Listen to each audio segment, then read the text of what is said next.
अस्सलामु अलैकुम वरहमतुल्लाहि वबरकातुहू। आप सबका खैर मक़दम है हमारे YouTube channel Khalid Zafar Nadvi official में। पिछले सबक में हमने आपको तख्ती नंबर 4 हुरूफ़ मद्दा पढ़ाया था और वहाँ पर हमने बताया था कि हुरूफ़ मद्दा 3 हैं, अलिफ़ या वाव। अब अलिफ़ कौन सा मद्दा वाला होता है तो उसकी पहचान बताई थी कि जिस अलिफ़ से पहले ज़बर हो तो वो अलिफ़ मद्दा वाला होगा। अब जो हुरूफ़ मद्दा 3 हैं उसी में से दूसरा जो हुरूफ़ मद्दा है वो या है। अऊज़ु बिल्लाहि मिनश शैतानिर रजीम, बिस्मिल्लाहिर रहमानिर रहीम। अब हम लोग पढ़ लेते हैं या मद्दा के बारे में। ये बनी है या और इसके ऊपर छोटी सी दाल बनी है, इसको बोलते हैं जज़्म। तो ये हो गया या जज़्म वाली, या ऐसे कह लो या साकिन, या साकिन। जिस पर जज़्म हो यानी जिस या पर जज़्म हो, ये बनी है दाल ऐसी, ये जज़्म है। जज़्म हो और उससे पहले ज़ेर हो, उससे पहले ज़ेर हो, थोड़ा खींचें और मारूफ़ पढ़ें, थोड़ा खींचें और मारूफ़ पढ़ें। यहाँ पर उन्होंने पहचान भी दी है। तो या मद्दा वाली की 2 शर्तें हैं, आप ऐसे याद रखिए कि या मद्दा वाली जो होगी उसकी 2 शर्तें हैं। पहली शर्त क्या है कि या के ऊपर जज़्म हो यानी छोटी सी दाल ऐसी बनी हो। ये देखिए दाल ऐसी बनी है तो ये हो गई जज़्म, पहली शर्त है। और या जज़्म, जो या जज़्म वाली हो यानी जो या साकिन हो, उससे पहले है वो ज़ेर होना चाहिए, उससे पहले ज़ेर होना चाहिए। अगर ये 2 शर्तें किसी या के अंदर पाई जा रही हैं तो वो या मद्दा वाली होगी और फिर उस या को थोड़ा खींचकर और मारूफ़ पढ़ेंगे। अब हम लोग यहाँ पर देख लेते हैं, ये बना है हमज़ा और उसके बाद में है या। अब या ये मद्दा वाली कैसे पहचानेंगे तो उसकी 2 शर्तें बताई गई हैं कि या के ऊपर जज़्म हो। यहाँ देखिए जज़्म बनी हुई या के ऊपर है। और दूसरी शर्त ये है कि या जज़्म वाली हो और उससे पहले ज़ेर हो, तो यहाँ पर ज़ेर है तो हम ये समझेंगे कि अब ये या मद्दा वाली है।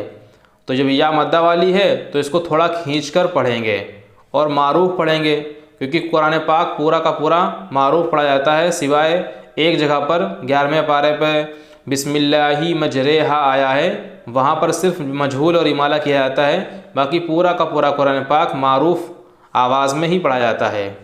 अब हम लोग इसको पढ़ लेते हैं। हमज़ा या ज़ेर ई, खींच के पढ़ेंगे। बा या ज़ेर बी, ता या ज़ेर ती, सा या ज़ेर सी, जीम या ज़ेर जी, हा या ज़ेर ही, खा या ज़ेर खी, दाल या ज़ेर दी, दाल या ज़ेर ज़ी, रा या ज़ेर री, ज़ा या ज़ेर ज़ी, सीन या ज़ेर सी, शीन या ज़ेर शी, स्वाद या ज़ेर सी, ज़्वाद या ज़ेर जी, त्वा या ज़ेर ती। बाज़ लोग उसको जो है वो तोय पढ़ते हैं, तोय या ज़ेर ती, तो तोय नहीं पढ़ना है बल्कि इसको तुआ पढ़ना है। त्वा या ज़ेर ती, ज़्वा या ज़ेर ज़ी। बाज़ लोग उसको ज़ोय पढ़ते हैं, ज़ोय या ज़ेर ज़ी, तो ज़ोय नहीं पढ़ना है बल्कि ज़ुआ पढ़ना है। फिर आगे है आइन या ज़ेर ई। बाज़ लोग आइन को मजहूल पढ़ देते हैं, वो पढ़ते हैं ऐन, ऐन, ऐन या ज़ेर ई, तो ऐन नहीं पढ़ना है बल्कि आइन पढ़ना है, क्योंकि मारूफ़ पढ़ना है। पूरा कुरान पाक मारूफ़ पढ़ा जाता है और जो हरूफ हैं वो भी मारूफ़ पढ़े जाएंगे। गैन या ज़ेर गी, इसको भी लोग पढ़ देते हैं गैन, तो गैन नहीं पढ़ना है बल्कि पढ़ना है गैन, गैन या ज़ेर गी, फ़ा या ज़ेर फ़ी, क़ाफ़ या ज़ेर क़ी, काफ़ या ज़ेर की, लाम या ज़ेर ली, मीम या ज़ेर मी, नून या ज़ेर नी, वाव या ज़ेर वी, हा या ज़ेर ही, हमज़ा या ज़ेर ई, या ज़ेर यी। इसको ई नहीं पढ़ना है, ई से जो इमली होती है वो नहीं पढ़ना है। हमज़ा या ज़ेर ई तो इमली की आवाज़ आएगी, ई जो होता है। और या ज़ेर यी, हिंदी में या बनाइए और उसके ऊपर जो है बड़ी ई की मात्रा लगा दीजिए, तो वो ई निकालना है, या ज़ेर यी। अब हम लोग पढ़ लेते हैं मश्क। मश्क मतलब एक्सरसाइज। दाल या ज़ेर दी, नून या ज़ेर नी। अब यहाँ पर देखना ये है कि दोनों में दो जगह या आई है, दाल के बाद में या आई है, नून के बाद में या आई है। अब ये हुर्फ़े मद्दा वाली है या नहीं है, कैसे पहचानेंगे? तो हुर्फ़े मद्दा वाली या की दो शर्तें हैं। पहली शर्त ये है कि या के ऊपर जज़्म हो, तो यहाँ पर या के ऊपर जज़्म है। दूसरी शर्त ये है कि या जिस या पर जज़्म हो और उससे पहले ज़ेर होना चाहिए, तो यहाँ पर या पर जज़्म भी है और उससे पहले ज़ेर भी है।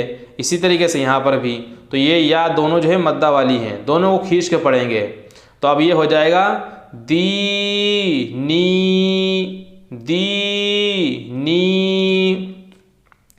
फिर आगे है फ़ा या ज़ेर फ़ी, यहाँ भी या मद्दा वाली है। हा ज़ेर ही, और हा को नहीं खींचना है, क्योंकि हमने तख्ती नंबर 3 में पढ़ा है कि ज़बर ज़ेर पेश को जल्दी पढ़ना है, थोड़ा भी नहीं खींचना है। तो हा के नीचे ज़ेर आई है, तो हा को बिल्कुल जल्दी पढ़ना है, थोड़ा भी नहीं खींचना है। हा ज़ेर ही, फ़ी, हिज्जे करते वक्त भी हा को जो है जल्दी पढ़ना है, और जब बगैर हिज्जे के पढ़ेंगे तब भी जल्दी पढ़ना है। ऐसा नहीं कि बगैर हिज्जे के पढ़ें तो खींच के पढ़ दें, इसकी खूब प्रैक्टिस करना है।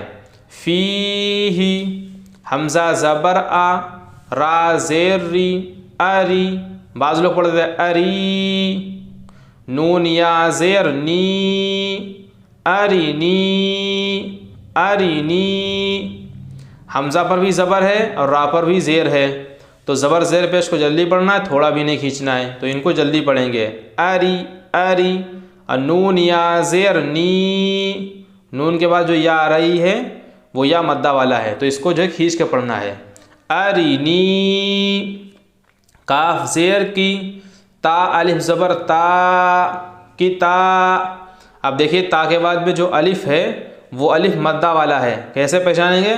कि जिस अलिफ से पहले ज़बर हो वो अलिफ मद्दा वाला होता है। यहाँ पर जो है अलिफ से पहले ज़बर है तो ये अलिफ मद्दा वाला होगा। किता, बाया ज़ेर बी, किताबी। हमज़ा पेश उ, जीम या ज़ेर जी, उजी। यहाँ पर जो है ये हमज़ा पढ़ा जाएगा, अलिफ नहीं पढ़ा जाएगा, क्योंकि तख्ती नंबर 3 में हमने ये भी पढ़ा है कि अलिफ हमेशा खाली होता है, यानी जिस अलिफ के ऊपर ज़बर ज़ेर पेश कुछ भी ना हो वो अलिफ कहलाएगा। और हमज़ा अलिफ हमेशा खाली होता है, जो अलिफ खाली ना हो वो हमज़ा है, यानी जिस अलिफ के ऊपर कोई हरकत आ जाए, ज़बर ज़ेर पेश जज़म तशदीद कुछ भी आ जाए तो वो अलिफ नहीं रहता है, बल्कि वो हमज़ा हो जाता है। तो अब ये हो जाएगा उजी, उजी, बा पेश बू, उजीबू, उजीबू। बा पर पेश है तो इसलिए जल्दी पढ़ना है।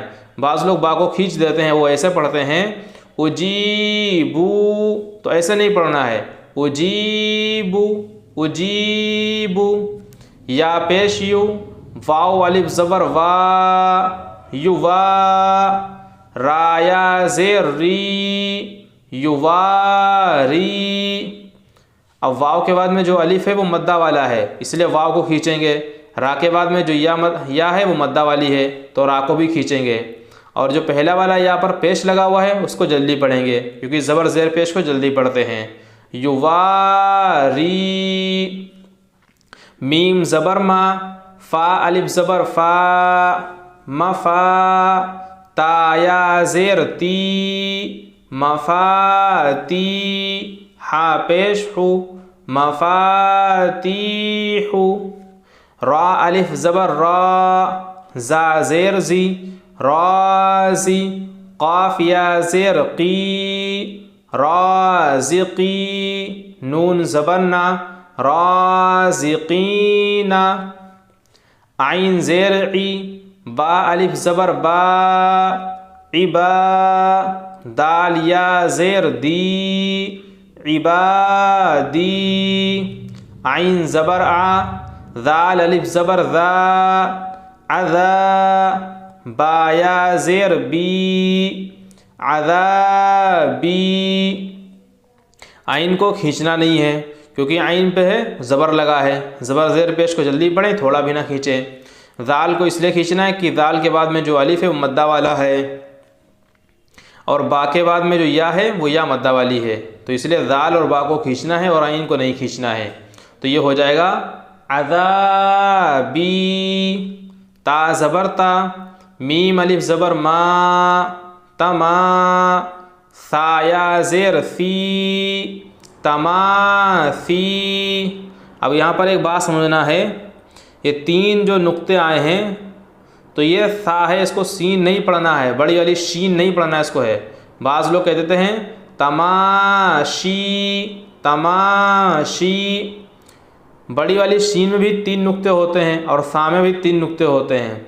सिर्फ पहचाना ऐसा जाएगा क्योंकि जब अलग अलग लिखे होते हैं तब तो पहचानना हर एक के लिए आसान है, लेकिन जब किसी हुरूफ के साथ में मिल के आता है तो उसकी पहचानने की शक्ल एक ये है कि ये देखिए सोसा सिर्फ इसका एक ही है। अगर एक सोसे में तीन नुक्ते हों तो सा होगा और तीन सोसे बने हों और फिर तीन नुक्ते हों तो वो शीन होगा। तो इसलिए यहाँ पर ये सा है। तमासी लाम पेश लू तमासीलू। मीम ज़बर मा क़ाफ़ अलिफ ज़बर क़ा मक़ा। दाल या ज़ेर दी मक़ादी। रा पेश रू मक़ादीरू। हमज़ा ज़बर आ खा या ज़ेर खी अखी। हा ज़ेर ही अखीही अखीही। बा ज़बर बा नून या ज़ेर नी बनी। हा ज़ेर ही बनीही बनीही। हम लोग इसको बगैर हिज्जे के पढ़ लेते हैं एक बार, ये वाली मश्क।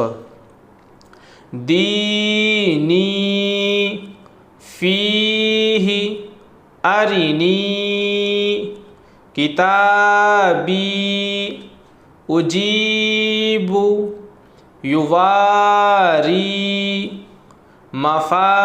मफ़ातीहु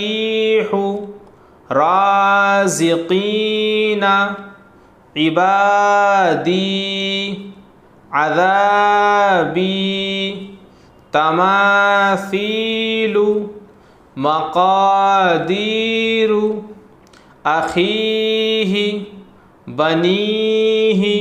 बस पढ़ते वक्त इस बात का ख्याल रखना है कि जो वर्ड खींचना है उनको खींच कर पढ़ना है और जिन वर्ड को खींच कर नहीं पढ़ना है उनको खींच कर नहीं पढ़ना है। जब आपको कायदे अच्छे से याद होंगे और प्रैक्टिस अच्छी होगी तो आपकी ज़बान भी जो है कहाँ पर खींचना है कहाँ पर नहीं खींचना आपकी रवा हो जाएगी। अल्लाह रब्बुल इज़्ज़त हम लोगों को कुरान पाक सही पढ़ने की तौफ़ीक़ अता फ़रमाए।